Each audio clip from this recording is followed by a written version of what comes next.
Hola, buenas tardes, bienvenidos.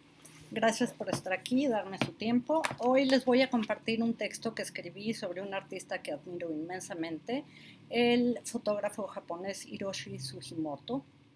Este texto lo escribí para Curare, la revista Curare. Este es el tomo en el que apareció, que es el tomo de enero-junio 2007, el número 28.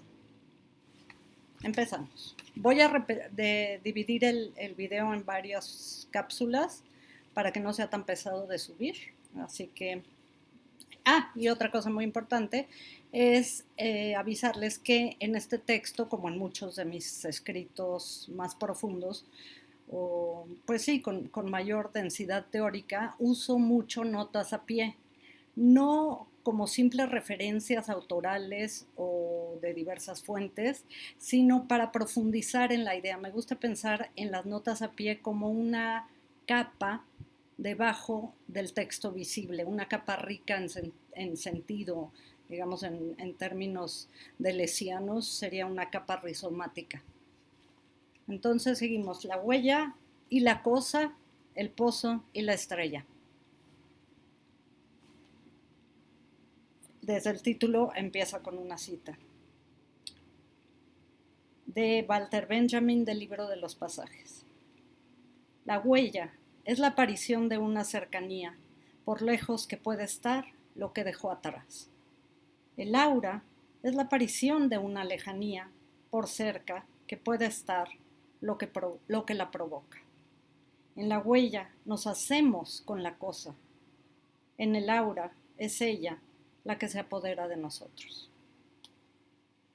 Debe existir aquello que Haruki Murakami imagina como el lugar de las cosas perdidas. Ese sitio donde han estado siempre, aún antes de perderse, antes de que el hombre las busque. Lugar remoto en el que, al parecer, lo perdido se va fundiendo en capas, una sobre otra, hasta conformar una única imagen. Quizá todas las cosas ya estén perdidas de antemano, secretamente en algún lugar remoto. Al menos existe un lugar tranquilo donde las cosas van fundiéndose unas sobre otras hasta conformar una única imagen. A manera que vamos viviendo, no hacemos más que descubrir una tras otra, como si tirásemos de un hilo muy fino esas coincidencias. Cerré los ojos e intenté recordar el mayor número de cosas bellas perdidas.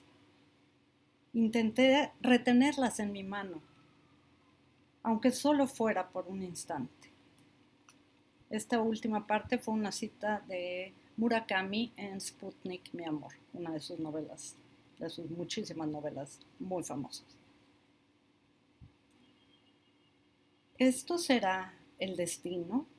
¿Un desvelamiento de capas por el que uno avanza hasta su propio lugar remoto? Inició el texto con esta pregunta. Hiroshi Sugimoto se acerca, quieto y paciente, a ese lugar remoto. Su serie fotográfica sobre antiguos teatros y salas de proyección son tomas extendidas en retirada y en retiro. La serie Theaters, iniciada en 1978, en la que también se incluirán autocinemas, es una serie de final abierto, es decir, sigue en proceso. Es común que en Sugimoto esta forma de proceder, en series con temáticas básicas, relacionadas, que mantiene con interés constante y recurrente por décadas. Algunas otras son seascapes, dioramas y arquitectura, todas fotografiadas con cámaras de gran formato, evidenciando una postura tradicionalista frente a los avances de la tecnología en la fotografía. La cámara al fondo del teatro, lejos y de frente a la pantalla, fotografía actuando a la inversa de la cámara fotográfica. Una proyecta, la otra absorbe.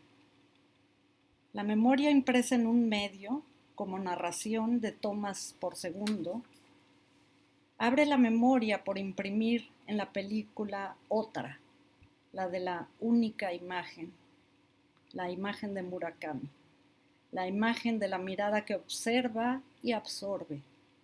Sugimoto deja que el tiempo transcurrido busque su propia densidad. Así, la toma configura las zonas recordadas del espacio, condenando al espectador a la insolencia del blanco sin detalle. La pantalla cinematográfica se quema en blanco, sobreexpuesta, y desde la oscuridad perfila las butacas, las paredes, los cortinajes. Esquema de interrelación similar a lo que leía Walter Benjamin en las formas de los pasajes parisinos, los iluminados y los subterráneos, pasajes y catacumbas.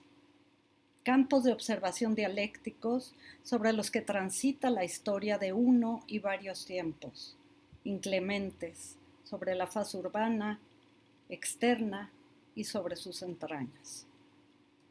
Se dijo que durante la segunda mitad del siglo XIX, los pasajes comerciales fueron, citó aquí a Benjamin, el submundo en el que se hundió París, aun cuando estaban a pie de tierra.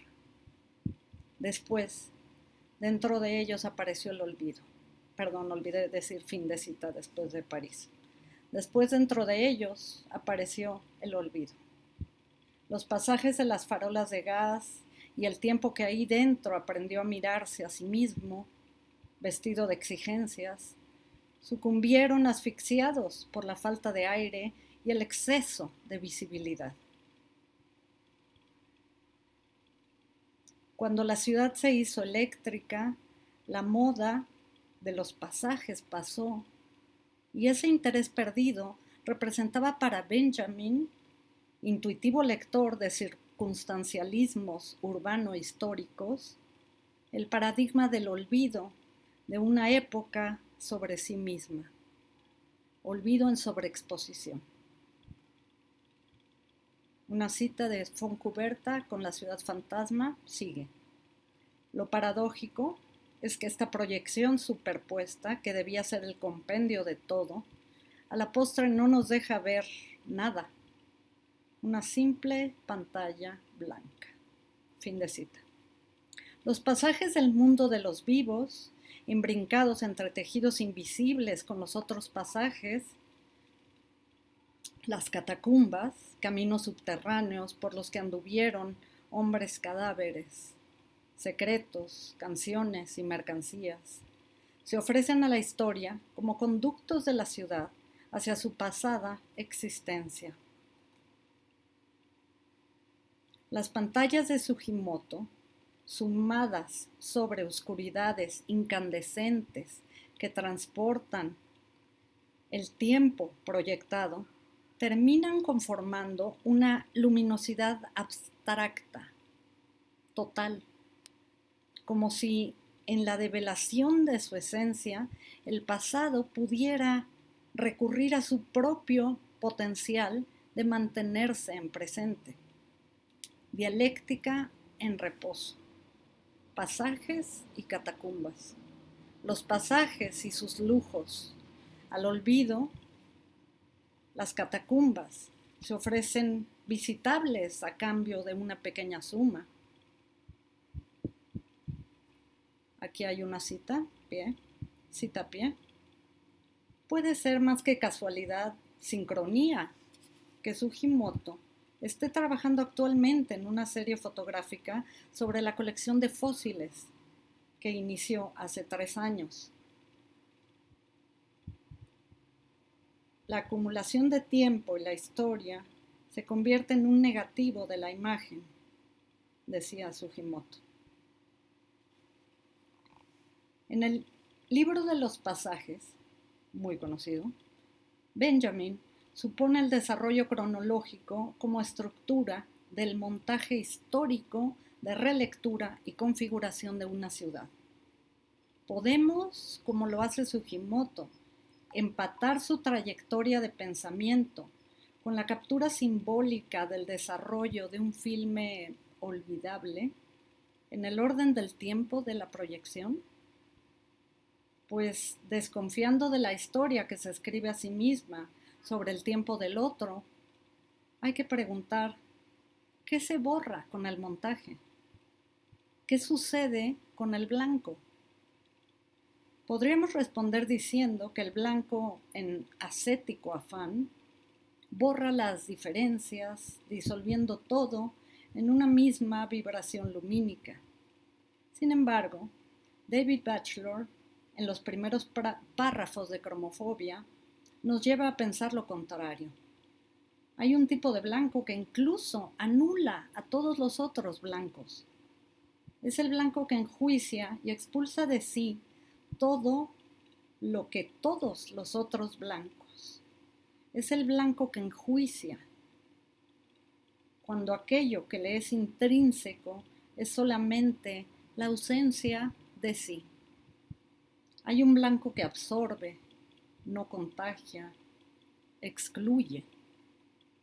Un blanco que condena a la memoria a saberse dispensable frente a él, desplazando su lugar hacia la fantasmagoría. Cito: pero estos cielos son demasiado vastos para estar siempre limpios. Esta es una cita de Walter Benjamin en el libro de los pasajes,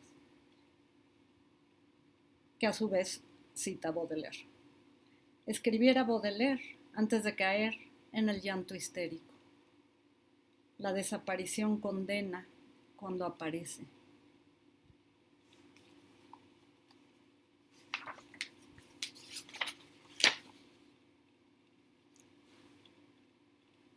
Sigue una cita de Benjamin.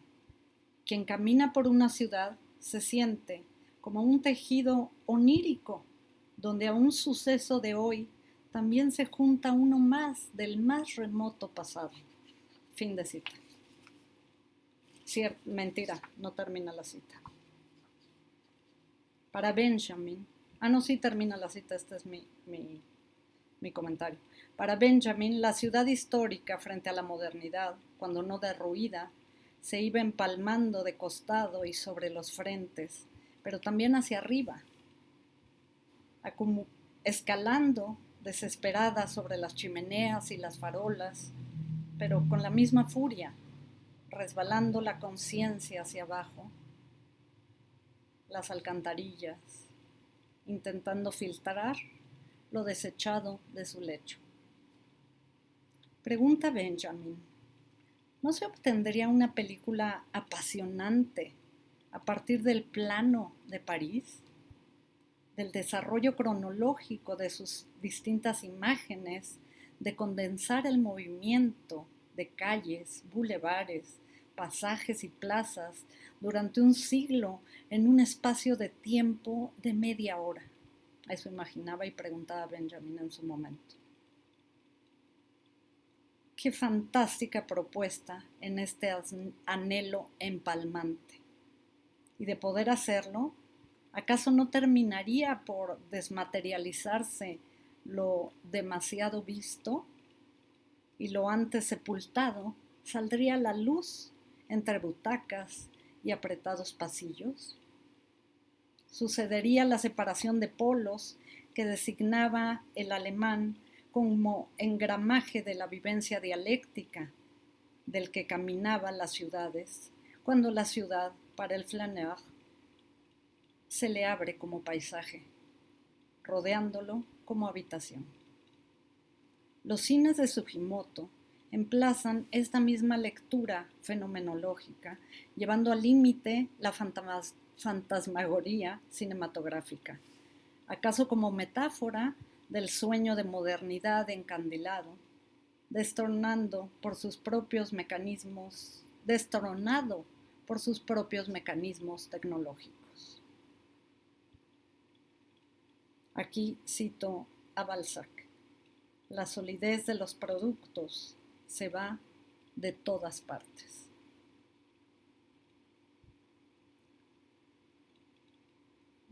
Perdón.